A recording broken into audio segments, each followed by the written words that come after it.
गुजरात की पहचान अगर किसी एक वन क्षेत्र से जुड़ी है तो वो है गिर का जंगल, एशियाई शेरों का एकमात्र प्राकृतिक घर। लेकिन बढ़ती वन्य जीव आबादी और पर्यावरणीय संतुलन को बनाए रखने के लिए अब जरूरत है नए सुरक्षित प्राकृतिक ठिकानों की। इसी दिशा में गुजरात सरकार और वन विभाग ने एक और अहम कदम उठाया है, बरड़ा वाइल्ड लाइफ सैंक्चुरी। पोरबंदर जिले में स्थित इस अभयारण्य में अक्टूबर 2024 से जंगल सफारी की शुरुआत की गई है, जहां पर्यटकों के लिए सुबह और शाम की सफारी की सुविधा उपलब्ध कराई गई है। करीब 192 वर्ग किलोमीटर में फैला यह अभयारण्य जैव विविधता से भरपूर है।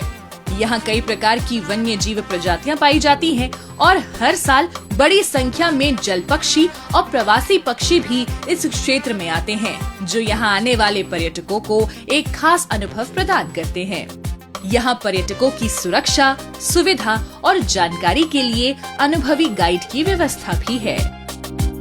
बरड़ा जंगल सफारी नी मोज माणवा माटे आवेला खूब ज सारो एक्सपीरियंस रह्यो। खूब ज सारी सुविधाओ छे, खूब ज सारा कर्मचारीओ अने स्टाफ छे। बहु ज मजा करी। जंगल में घणा अलग अलग जातना प्राणीओ पक्षीओ घणुं बधुं जोवा मळ्युं। એટલા અનુભવી હોય છે કે તમને દરેક પ્રાણીની ઊંડાણથી વિશેષતા આપે છે, એ સાથે સાથે હરેક વૃક્ષની પણ તમને વિશેષતા આપે છે। કયું વૃક્ષ ઔષધિમાં વપરાય છે, કઈ ઔષધિ બને છે, કઈ રીતે ઉપયોગ કરાય એ પણ ઊંડાણથી માહિતી આપે છે। અમને બહુ જ મજા આવી અને અમે એમની પાસેથી ઘણું બધું શીખ્યા। पर्यटकों की सुविधा और जागरूकता के साथ साथ यहाँ वन्य जीव संरक्षण को सर्वोच्च प्राथमिकता दी जा रही है। भविष्य में इसे और मजबूत बनाने के लिए यहाँ अतिरिक्त सुविधाओं और व्यवस्थाओं का विस्तार किया जाएगा।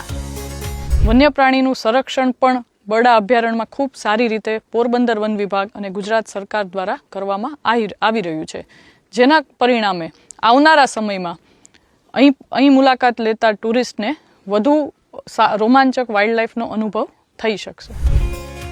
गिर के बाद बरड़ा वन्य जीव संरक्षण की दिशा में एक और मजबूत कदम है, जहां प्रकृति, पर्यटन और संरक्षण तीनों के बीच संतुलन बनाने का प्रयास लगातार जारी है।